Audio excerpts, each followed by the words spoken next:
Hi friends, welcome to Karur's kitchen சமையல். எல்லோரும் எப்படி இருக்கீங்க? சிலருக்கு சிக்கன் எடுக்கிறப்ப சிக்கன் சாப்பிடணுன்னே தோணாதுங்க. ஆனால் என்றைக்கு வெஜ்ஜு செய்கிறாங்களோ அன்றைக்கி கண்டிப்பாக சிக்கன் சாப்பிட்ணுன்னு தோணும். அப்படி ஒரு டிஷ் தாங்க இன்றைக்கி காலிஃப்ளவர் கிரேவி சிக்கன் ஸ்டைலில் பார்க்கலாமா?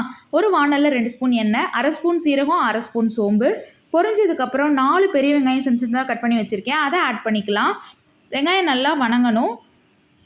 இப்போ எல்லா வெங்காயத்தையும் ஆட் பண்ணதுக்கப்புறம் 5 முந்திரிங்க, இது கண்டிப்பாக ஆட் பண்ணுங்கள். குழம்போட டேஸ்ட்டு டோட்டலாக தூக்கி எடுத்துகிட்டு போயிடும். இப்போ 5 முந்திரி ஆட் பண்ணதுக்கப்புறம் கரெக்டாக ஒரு 2 ஸ்பூன் இஞ்சி பூண்டு பேஸ்ட் ஆட் பண்ணிக்கலாம்.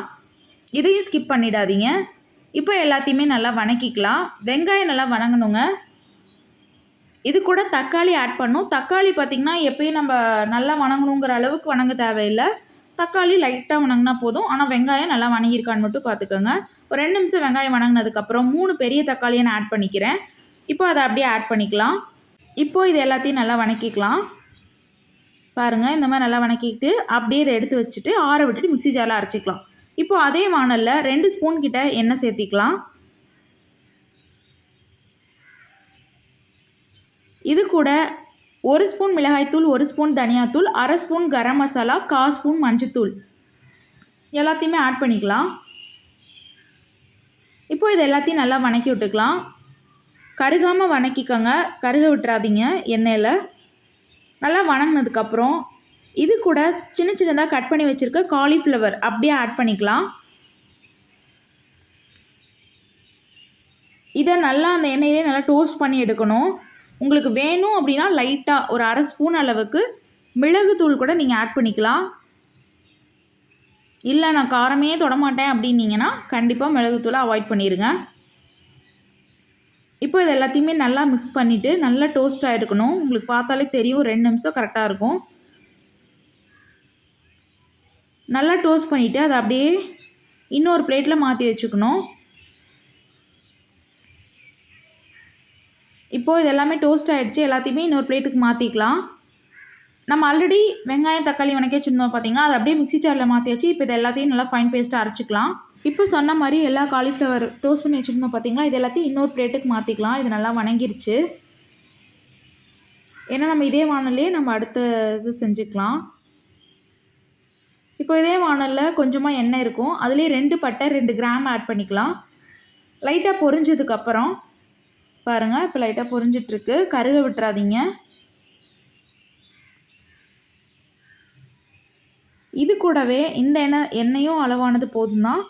2 ஸ்பூன் மிளகாய்த்தூள், 2 ஸ்பூன் தனியாத்தூள், 1/2 ஸ்பூன் கரம் மசாலா, 1/4 ஸ்பூன் மஞ்சத்தூள், தேவையான அளவுக்கு தூளுப்பு இது எல்லாத்தையுமே மிக்ஸ் பண்ணிக்கலாம். இதையும் நல்லா கருகாத அளவுக்கு வறுத்து எடுத்துக்கணும். எல்லாத்தையும் நல்லா வறுத்துக்கலாம். பட் கருகிராமல் மட்டும் பார்த்துக்கோங்க. ஏன்னா எண்ணெய்ங்கிறனால சூடாகிட்டுருக்கு எண்ணெய், அதனால் கருகிரும். கருகாமல் மட்டும் பார்த்துக்கோங்க. எல்லாத்தையும் நல்லா இந்த மாதிரி வணக்கிக்கலாம். இந்த மாதிரி நல்லா வணங்கினதுக்கப்புறம் இது கூட நம்ம நல்லா ஃபைன் பேஸ்ட்டாக அரைச்சி வச்சுருக்கோம் பார்த்தீங்களா, அதை அப்படியே ஆட் பண்ணிக்கலாம். இதில் நம்ம அதிகமாக தண்ணி சேர்க்க வேணாம். நம்ம அதே மாதிரி தேங்காயும் அரைச்சி ஊற்ற தேவையில்லைங்க. இது நல்லா கொதிக்கணும். இப்போ இது கூடவே உப்பு காரம் செக் பண்ணிக்கோங்க. சப்போஸ் உங்களுக்கு காரமும் உப்பும் பத்தலைன்னா கொஞ்சம் ஆட் பண்ணிவிட்டு ஒரு 2 மினிட்ஸ் கொதிக்கணுங்க. அது பாருங்கள், நான் அதில் அதிகமாக தண்ணியே சேர்க்கலை. நல்லா இதை இப்போ அதை கொதிக்கணும். நம்ம மிக்ஸ் மட்டும் பண்ணிவிட்டு உப்பு காரம் செக் பண்ணிவிட்டு ஒரு 2 to 3 மினிட்ஸ் அதை கொதிக்க விட்டுறலாம். அப்போ தான் அதில் இருக்க பச்சை வாசனை எல்லாமே நல்லா போயிடும்.